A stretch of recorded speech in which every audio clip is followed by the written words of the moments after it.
Can you share what your journey looked like as a recording engineer from those early days leading up to the work with Peter Gabriel? So I know that's a big span of time. You're changing countries. Could you maybe guide us through what that looks like? Well, I started at the studio in '83, and as an assistant. I mean, as a T-boy, really, to start with. It was cleaning toilets, making tea, setting up microphones, learning from the engineers, and even working on jingle sessions, helping out some recording there or some late night mixing for jingle sessions, that kind of thing. And then bands would come in that Dan Lanois was producing, because it was his studio. It would have been Martha and the Muffins, for one, Luba, Kowalchuk, the Secrets and Sins album that he did there. So sort of working on projects like that, Parachute Club, sort of being an assistant, and then getting work with things like Shadowy Man, or this band called Altogether Morris that was a young band in the Hamilton area, and just kind of picking up some skills and working at it. And then at one point the Lanois sold the studio to Bob Deutsch, and Dan went over to work with U2 in Ireland, and subsequently Peter Gabriel in England. And he called me up and said, look, I might need somebody to help me out here, just as an assistant, more of a personal assistant to him. And I thought to myself, well, sure, I could do that. But, the moment I'm anywhere near a recording studio, I'm going in and I'm not coming out. Right. So basically he asked, would I come over to help with Peter Gabriel for a few weeks? And I said, yeah, sure. And I got on a plane. It turned out that the guy who was sort of the studio assistant at the time was not really interested in being a studio assistant. He was more of a live guy, more of a stage manager, production manager kind of person. And I said, well, look, I can take over that sort of job. And he was like, yeah, go for it. You do what you want. So I became the assistant on those sessions and worked with the engineer, who was Kevin Killen. And that was for the So album. So we were supposed to be there for a couple of weeks, and it turned out to be about 6 months to finish that record. And then at the end of it, Dan, we were then planning on going and doing a record with the Psychedelic Furs. But they didn't have any really songs fully written. And so Dan said, well, call me when you get the songs written and we'll maybe do something. His idea then was, well, I'll go back to Canada and see what he can find. And he said, if you want to come back to Canada with me, I'll find you some work, or we can do stuff. Or you're here in England already. Why don't you when you stay here, there was another month left on the apartment we were renting in London. Why don't you stay here? Or if you want, stay here and see what you can find. So I ended up doing that. Went back down to see if there was anything to be had at the studio in Bath with Peter, and there was all kinds of work to do, tape store, preparation for the tour, et cetera, et cetera. Anyway, it just transpired that I ended up going back and ended up working for Peter, and stayed there for about another 9 years working for him, and essentially 20 in England once I moved back up to London from Bath. So yeah, sort of in a fairly long-winded answer, that was sort of the path up to at least England. It's crazy to know how one decision can just change the trajectory of your life. I mean, you go to the UK, you don't realize you're gone for 2 decades, right? When you first go. I think life is like that in general. I mean, where we are sitting right now is the product of all of the decisions we've made in life. So for our listeners, some of them aren't as musical as others. What would you say to you are the roles of a producer in the studio? A producer does many things. It can be everything from sort of compositional assessment to performance assessment, but it can also be confidence assessment and confidence building. Some producers have a technique of tearing down the confidence of an artist to build them back up in their own image. I try to take the essence of what a musician is and try to bring the most out of them, of who they are. I will suggest compositional ideas. I'll suggest sonic ideas or musical approaches, and I'll assess the performances of those approaches.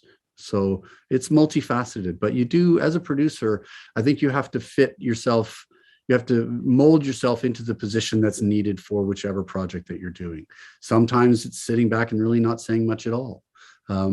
During the last album I did with Mastodon, for example, when I was working with the drummer and the bass player and one of the guitar players, it was involved, and I'd have suggestions and I'd have things to say about performance or whatever. But in working with one of the other guitarists, it was more just like sit back and be a cheerleader and say, "Yep, sounds great, man. Keep her going. You're doing great." You have to be flexible, I think, as a producer. At least the way that my personality works best is when I'm flexible and when I'm encouraging of an artist to create the best that they can do with the tools that we're given at the time.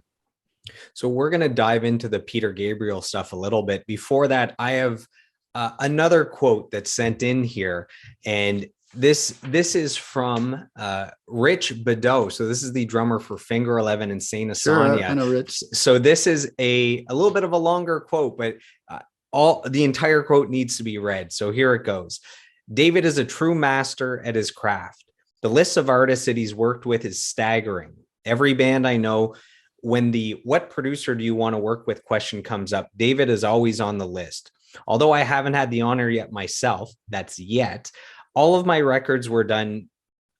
favorite records were done by him. Not only will he get you the best tones of your career, but you'll get the best perspective and ideas to make your songs the strongest they can be. Then he will get that perfect take to make you leave the studio a better musician than when you walked in. I know this all to be true from many, many artists. Also, there's this. When I was at my lowest, in between gigs and not doing my best, David met up with me in Toronto and hung out and chatted about music. He may or may not have known I wasn't doing well. My guess, having the instinct that he has, is he did and was showing encouragement and support. Either way, it didn't matter. It helped me. David is a legend with a humble and kind soul and one hell of an ear. So that's from Rich Bedeau. Wow, that's very kind. I'm humbled by that. I remember us hanging out, and I did know that he was probably not at the top of his game at the time. And I think in those situations, yeah, you can offer words of encouragement and just be there, even if nothing else, just to listen. Often that's the best thing a producer can do, is listen and offer words of encouragement. So with Peter Gabriel, you worked on So in 86, Passion in 89, Shaking the Tree in 90, Us in 92. And it looked like your role and your responsibility kept getting bigger as the albums went on. So with So, you engineered, then with Passion, you engineered and mixed, and then you produced Shaking the Tree. Did you feel like your skills were developing and that Peter Gabriel and the crew were starting to trust you more and more with more responsibility? Yeah, I think I need to correct one thing though, Joel. The engineer on the So album was Kevin Killen. I did some additional engineering on that, and I assisted for most of that project, or probably about 2/3 of that project. So I can't let that one go. Kevin was the engineer, and you shouldn't. Engineer. So that's good. Yeah, and he's a fantastic engineer and a great friend. When it came to the Passion, that's kind of the one that I'm most proud of in the work that I've done with Peter. I think the Us album also I'm very proud of, but I think that the Passion record for me was something that it was such an amazing learning experience, just from a musical standpoint. I was introduced through Peter and through making that soundtrack to musical styles that then later turned into work with Real World Records, that I would have never really gotten as broad and as focused an introduction to all that music. So yes, over the time, of course, as you get more experience, Peter trusts you more to do different things. We developed a great relationship over those 9 years, and the more and more work that we did together, the more responsibilities I was given. So until the point when we got to the end of Us, and I felt at that point I'd kind of gone as far as I could with that relationship and in that position, and it was time for me to sort of branch out on my own. So that's why the relationship ended in that natural way at the end of a project. I didn't want to do any more touring. Peter wanted me to come out and tour and do the live sound for the whole thing, and I was just not comfortable with that. I'm not a great live sound person, so I felt it was that time where, okay, I'm ready to move on. What would you say are the different skills needed between live audio and studio audio? I guess live is more of a chaotic environment where things change on the fly. Yeah, I think for live sound, for me anyway, I think a short memory would be a useful skill, because I'm quite a, I don't know if perfectionist is the right word, but I love studio work because you're able to craft something into the way that you eventually, your vision tells you it should go in. And with live, I always found that I was, and this is probably mostly because of my lack of skill in it, but I was never satisfied with any of the live sound that I had ever worked on. And so I didn't want to have a time of being frustrated all the time. So I think that live engineers are amazing at crafting for the live scenario. You're forced into the situation of different venues. And at the time, there wasn't the digital consoles we have now, which have sort of instantaneous recall song by song. You know, it's much more, the early preparation, I think, is key in that work now, and people are able to do that. And then going out and doing the show, it's fine tuning and fine tweaking. Maybe nowadays doing live sound would be okay, but at the time with analog consoles and to trying to fix it, you know, those sort of problems every night, I would have been very frustrated to do that. And I admire deeply the work that those people do. So yeah, I think that from a studio standpoint, you're able to, you know, go for take 2, go for take 3, you know, refine the sound, move the microphone a little bit because it's just not picking up enough of the cone, or, you know, those sorts of things. That's studio work. You can do that. Live, it's not quite so easy. It's like every night's a different thing, and every night's a you know, a new adventure. But I think I probably don't. I'm not patient enough to do that kind of work. So the Peter Gabriel album "So" comes out in 1986. It's a huge critical success, a huge commercial success, 5 times platinum in the US, all these hit singles. It shows up on the list of greatest albums of all time. How important was that album to your early bio? I'm sure that opened just a ton of doors.